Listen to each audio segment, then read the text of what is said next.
নমস্কাৰ বন্ধুসকল, আপোনালোকক মই নতুন ভিডিঅ' এটিলৈ স্বাগতম জনাইছোঁ। আজিৰ ভিডিঅ'টিত কথা পাতিম নিৰামিষ ভোজীসকলে মাছ, মাংস বা কণীৰ বিকল্প খাদ্য হিচাপে গ্ৰহণ কৰিবলগীয়া 5বিধ উচ্চ প্ৰটিন সমৃদ্ধ খাদ্যৰ বিষয়ে। প্ৰটিন হৈছে আমাৰ 6বিধ খাদ্য উপাদানৰ এবিধ প্ৰধান উপাদান আৰু এই প্ৰটিনক কোৱা হয় মাইক্ৰ নিউট্ৰিয়েণ্টছ বুলি। প্ৰটিনে আমাৰ শৰীৰত মাংসপেশী গঠন কৰে, লগতে আমাৰ শৰীৰক ষ্টেমিনা প্ৰদান কৰে, লগতে আমাৰ শৰীৰত যি ৰোগ প্ৰতিৰোধ ক্ষমতা থাকে সেই ৰোগ প্ৰতিৰোধ ক্ষমতা উন্নত কৰে।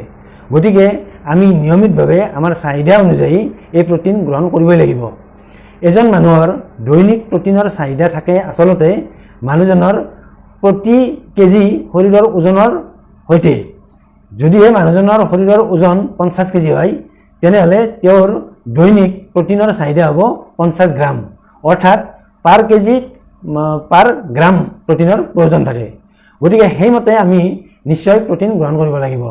পুষ্টিবিদসকলৰ মতে প্ৰাণীজ প্ৰটিন আচলতে আমাৰ সুস্বাস্থ্যৰ বাবে বেছি ভাল, কিন্তু আমাৰ মাজৰে যিহেতু এচাম মানুহে প্ৰাণীজ প্ৰটিন বিশেষকৈ মাছ, মাংস বা কণী গ্ৰহণ নকৰে, গতিকে তেওঁলোকে যাতে প্ৰটিনৰ অভাৱত ভুগি বিভিন্ন স্বাস্থ্য সমস্যাৰ নহয়, সেইবাবে তেওঁলোকে আচলতে উচ্চ প্ৰটিন সমৃদ্ধ খাদ্য গ্ৰহণ কৰিব লাগে। আৰু আজিৰ ভিডিঅ'টিত আমি এনে উচ্চ প্ৰটিন সমৃদ্ধ 5বিধ খাদ্যৰ বিষয়ে কথা পাতিম, যিকেইবিধ খাদ্য নিৰামিষ ভোজে নিয়মিতভাৱে খালে তেওঁলোকৰ নিশ্চয় কোনো ধৰণৰ স্বাস্থ্য সমস্যাই দেখা দিয়াৰ সম্ভাৱনা নাথাকে। বন্ধুসকল, এইখিনিতে আপোনালোকৰ প্ৰতি এটি অনুৰোধ, যদিহে মোৰ আজিৰ ভিডিঅ'টো চাই ভাল পায় তেনেহ'লে ভিডিঅ'টিত লাইক এটা কৰিব, লগতে ভিডিঅ'টি আপোনালোকৰ লগ বন্ধুৰ মাজত শ্বেয়াৰ কৰিবলৈকো আপোনালোকক অনুৰোধ জনালোঁ। লগতে মোৰ চেনেলটো চাই যদি আপোনালোকে উপকৃত হোৱা বুলি ভাবিছে তেনেহ'লে চেনেলটো ছাবস্ক্ৰাইব কৰি থ'বলৈও আপোনালোকক অনুৰোধ জনালোঁ। লগতে ওচৰতে থকা বেল আইকনটোতো প্ৰেছ দি থ'বলৈ অনুৰোধ জনালোঁ, যাতে আমি ভিডিঅ' আপলোড কৰাৰ লগে লগে আপোনালোকে নটিফিকেশ্যন লাভ কৰে আৰু আমাৰ ভিডিঅ' সকলোতকৈ আগত চাবলৈ পায়। এতিয়া আহক আমি 5বিধ উচ্চ প্ৰটিন সমৃদ্ধ খাদ্যৰ বিষয়ে কথা পাতোঁ আহক। উচ্চ প্ৰটিন সমৃদ্ধ এবিধ খাদ্য হৈছে স্প্ৰাউটছ বা অংকুৰিত বীজ। কিছুমান শস্যক অংকুৰণ ঘটালে বা অংকুৰণ হ'লে সেই অংকুৰিত খাদ্যবোৰ যথেষ্ট প্ৰটিন সমৃদ্ধ হৈ পৰে। যেনে মগু, বুট বা মটৰ যদি অংকুৰণ ঘটা হয় আৰু সেই অংকুৰিত গুটি শস্যবোৰ যথেষ্ট প্ৰটিন সমৃদ্ধ হৈ পৰে। গতিকে এনে অংকুৰিত বীজবোৰ আমি তৰকাৰী বনাই যদি খাওঁ বা বেলেগ তৰকাৰীৰ লগতো মিহলি কৰি খাওঁ, তেতিয়া আমি যথেষ্ট প্ৰটিন লাভ কৰিব পাৰোঁ। আচলতে এনে অংকুৰিত বীজবোৰ বইল কৰি ল'ব লাগে আৰু বইল কৰি লোৱাৰ পাছত অলপ মছলা মিহলি কৰি সাধাৰণভাৱে ভাজি লৈ এনে অংকুৰিত বীজ গ্ৰহণ কৰিব লাগে। তেতিয়া এই অংকুৰিত বীজৰ পৰা সৰ্বাধিক প্ৰটিন লাভ কৰিব পাৰি। উচ্চ প্ৰটিন সমৃদ্ধ আন এবিধ খাদ্য হৈছে পনীৰ। পনীৰৰ নিউট্ৰিশ্যন ভেলু যথেষ্ট ভাল আৰু লগতে পনীৰৰ সহজে হজম হয়। পনীৰ আচলতে তেল বা ঘিউত ভাজি লৈ আলুৰ সৈতে তৰকাৰী বনাব লাগে আৰু এনেদৰে নিয়মিতভাৱে পনীৰৰ তৰকাৰী খালে নিৰামিষ ভোজীয়ে যথেষ্ট পৰিমাণে প্ৰটিন আহৰণ কৰিব পাৰে। গতিকে নিৰামিষ ভোজীৰ বাবে এবিধ অতি উত্তম খাদ্য হৈছে পনীৰ।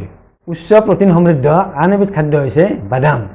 বিভিন্ন ধৰণৰ বাদামবোৰ যেনে এলমণ্ড, কাজু বাদাম, চীনাবাদাম, আখৰোট এইবোৰ হৈছে আচলতে আমাৰ সুস্বাস্থ্যৰ বাবে এবিধ প্ৰধান খাদ্য। আৰু বাদামত পোৱা যায় সাধাৰণতে প্ৰটিন, কাৰ্বহাইড্ৰেট, চৰ্বি, ফাইবাৰ, ওমেগা 3 ফেটি এচিড আদি। এই উপাদানবোৰ আমাৰ সুস্বাস্থ্য ৰক্ষাৰ বাবে যথেষ্ট প্ৰয়োজনীয়। সেইবাবে যিসকল নিৰামিষ ভোজী আছে তেওঁলোকে যদি এনেধৰণৰ বাদামবোৰ, এই বিভিন্ন বাদামবোৰ নিয়মিতভাৱে সেৱন কৰে তেনেহ'লে তেওঁলোকে এই বাদামৰ পৰা প্ৰয়োজনীয় প্ৰটিন আহৰণ কৰিব পাৰে। বিশেষকৈ আখৰোট যদি নিয়মিতভাৱে গ্ৰহণ কৰে তেনেহ'লে আখৰোটত থকা ওমেগা 3 ফেটি এচিডৰ বাবে আচলতে হাৰ্টৰ সুস্বাস্থ্যও ৰক্ষা হয়। লগতে বিভিন্ন ধৰণৰ বাদামত থকা প্ৰটিনৰ বাবে প্ৰটিনৰ যি চাহিদা সেই চাহিদাও পূৰণ কৰিব পাৰি। গতিকে নিৰামিষ ভোজীসকলে নিয়মিতভাৱে আচলতে বাদাম সেৱন কৰিব পাৰে। অৱশ্যে এই বাদামবোৰ সেৱন কৰাৰ ক্ষেত্ৰত ৰাতি আচলতে এক মুঠি বাদাম তিয়াই থ'ব লাগে আৰু সেই তিয়াই থোৱা বাদাম মুঠি ৰাতিপুৱা বাকলি গুচাই খাব লাগে। অৱশ্যে দিনটোৰ ভাগতো বিভিন্ন খাদ্যবস্তুৰ লগত মিহলি কৰিও বাদাম খাব পাৰি আৰু বাদাম নিঃসন্দেহে মানুহৰ সুস্বাস্থ্যৰ বাবে এবিধ অতি প্ৰয়োজনীয় উপাদান। নিৰামিষ ভোজীসকলে গ্ৰহণ কৰিবলগীয়া আন এবিধ উচ্চ প্ৰটিন সমৃদ্ধ খাদ্য হৈছে চয়াবিন। চয়াবিনক পাৱাৰ হাউচ অফ নিউট্ৰিশ্যন বুলিও কোৱা হয়। চয়াবিনত যথেষ্ট পৰিমাণে প্ৰটিন, কাৰ্বহাইড্ৰেট, ফেট আদি থাকে। যাৰ বাবে সয়াবিন নিয়মিতভাৱে খালে সয়াবিনৰ পৰা প্ৰয়োজনীয় প্ৰটিন পোৱাৰ উপৰিও সয়াবিনৰ পৰা বাকী পুষ্টি উপাদানবিলাকো পোৱা যায়। সেইবাবে নিৰামিষ ভোজীসকলে নিয়মিতভাৱে আচলতে সয়াবিন গ্ৰহণ কৰিব লাগে। সয়াবিন আচলতে আলুৰ লগত তৰকাৰী বনাই খাব লাগে, তেতিয়াহে আচলতে সয়াবিনৰ পৰা সৰ্বাধিক প্ৰটিন লাভ কৰিব পাৰি। উচ্চ প্ৰটিন সমৃদ্ধ আন এবিধ খাদ্য উপাদান হৈছে বিভিন্ন গুটি শস্যবোৰ, যেনে ৰঙালাওৰ গুটি, ফ্লেক্সিড, ৰাজমাহ আদি। এই গুটি শস্যবোৰত যথেষ্ট পৰিমাণে প্ৰটিন পোৱাৰ উপৰিও চৰ্বি থাকে, ফাইবাৰ থাকে আদি উপাদানবোৰ যথেষ্ট পৰিমাণে থাকে।